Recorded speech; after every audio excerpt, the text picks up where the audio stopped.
Hello, welcome to this video where I'm gonna be trying out some new series all in a particular genre, I guess. If you've been following my reading lately, I've been dabbling a little bit in kind of the isekai fantasy realm, and I've just been curious to try more series, so that's what this is gonna be.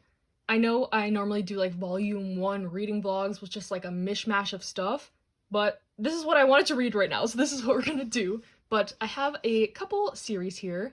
The one I'm most excited to try is The Other Worlds. Books depend on the bean counter. I've just heard so many good things about this lately. So I bought 2 volumes blindly, and then at Anime Expo I went to the Tokyo Pop panel and I won one of their giveaways, and it just happened to be the kind of like isekai fantasy bundle, which was perfect because I've literally been saying I want to read more. So this will just be a quick, cute little trying these series out, letting you know what I think. Hope you enjoy, and hope I find some new favorites in this little batch that I have here. Okay, hello. I just read the first 2 volumes of The Other Worlds. Books depend on the bean counter. Long title, but I loved it. Okay, yes, y'all were right. The series is really good. I can't wait to read the 3rd volume. I think I'm just gonna order it right after I film this. But I think volume 3 like catches up with the Japanese release, so it'll be a long time until volume 4. But yeah, essentially this series is about a guy who gets kind of dragged into a parallel universe. He wasn't supposed to be there. The universe was trying to summon this like holy maiden from Earth, and he like sees this girl getting dragged into a portal and is like, what the heck, and tries to help her, but he also gets dragged in. So essentially when he gets there, the people in this parallel world universe are kind of like, we don't really know what to do with you, but he insists that he wants to work.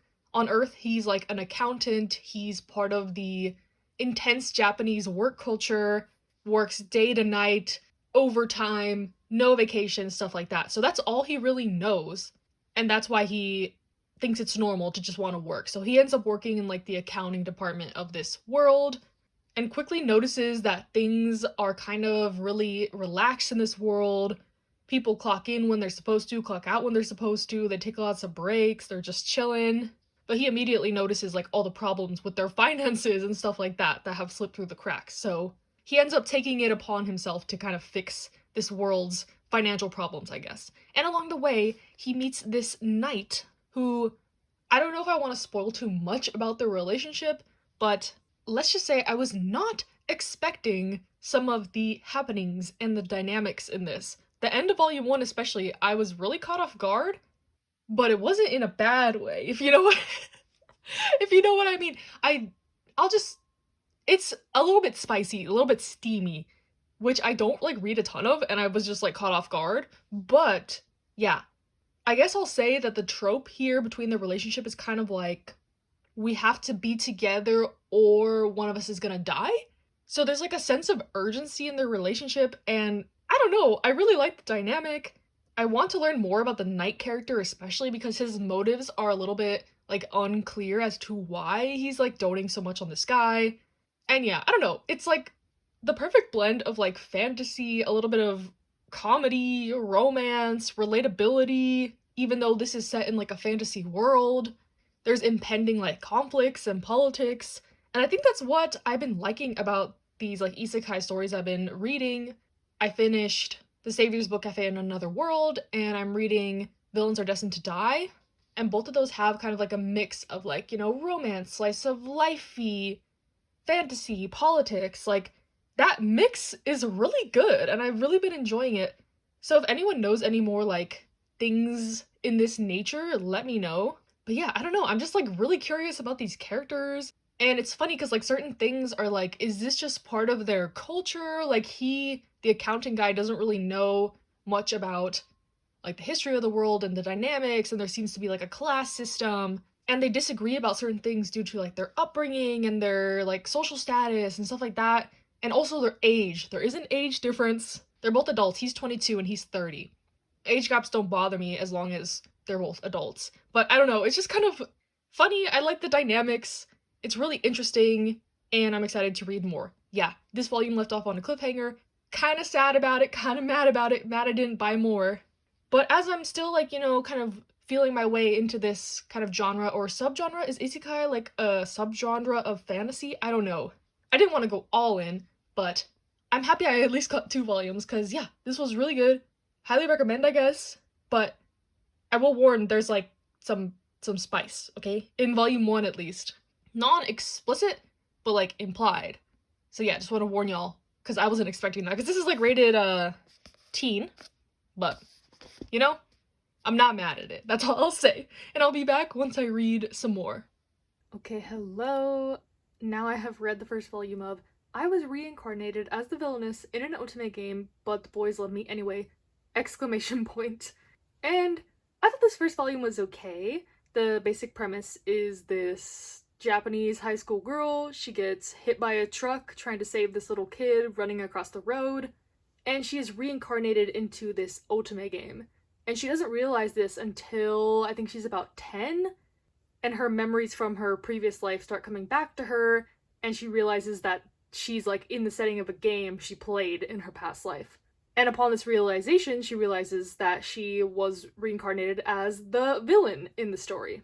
But she's kind of lived her life up until then not in the way that the villain did in the original game, so she's not quite sure how things are going to turn out now as the story progresses and it gets more into the events of the game where she's supposed to be this terrible villain and get in the way of the main character's romances, etc.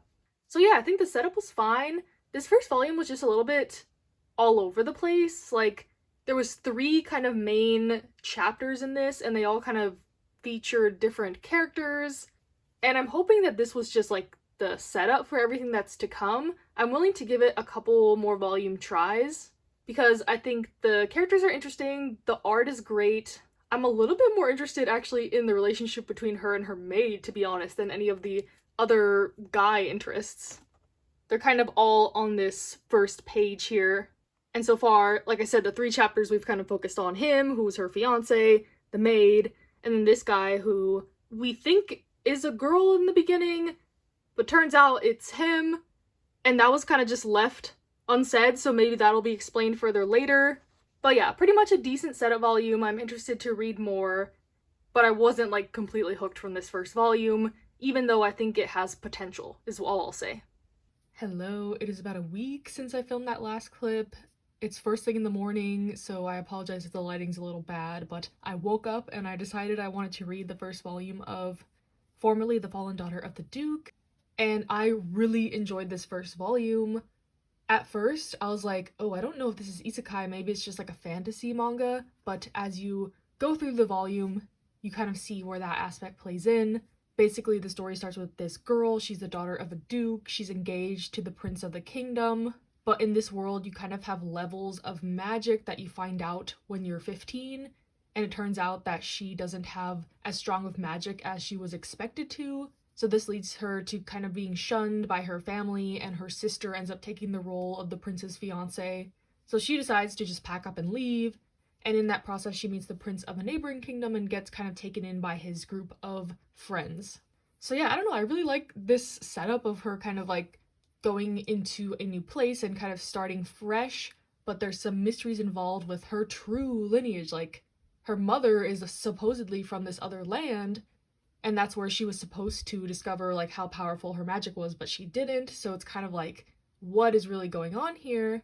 And then the isekai aspect is, there's like, at the end of every chapter, the main character kind of like goes back into her real body, so it's like, this whole fantasy setting is a video game, and the lines are kind of blurred between if the main character like is this character or if she's just like a normal, you know, like human on Earth, if she's going back and forth, if this is like her past life.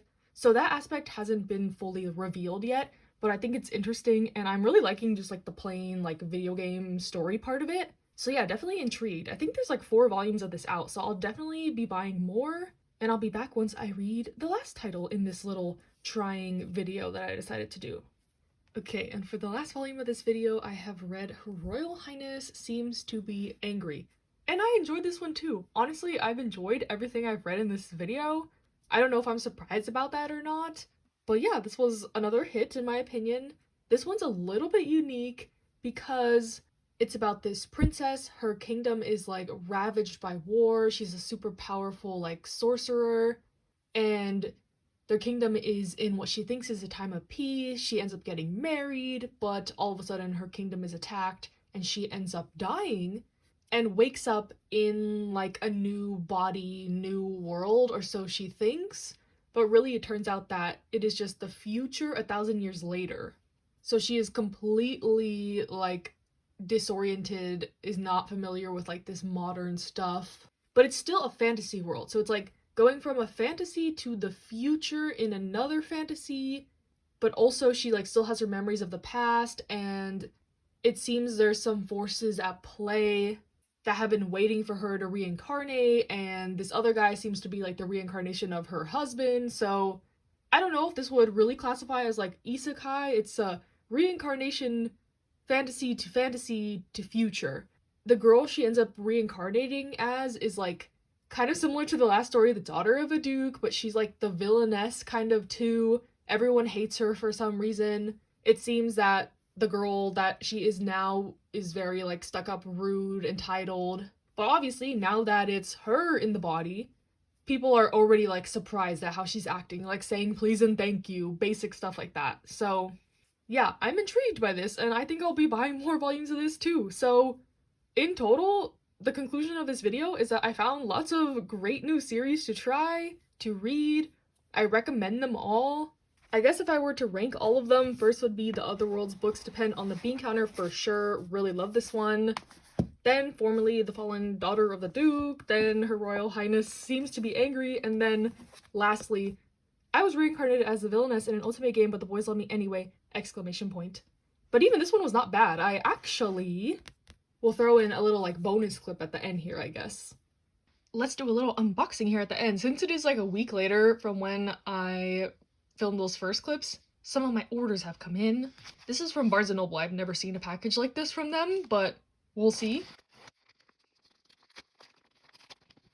And it is the third volume of the Otherworld's books Depend on the Bean Counter. Super excited about this. I don't know if I'm going to read it right away because these releases are really slow, but it was also a cliffhanger on the end of volume 2, so look out for updates on like my Instagram or other reading video logs I end up doing. But yeah, super excited about this. And then I bought this one from Mercari.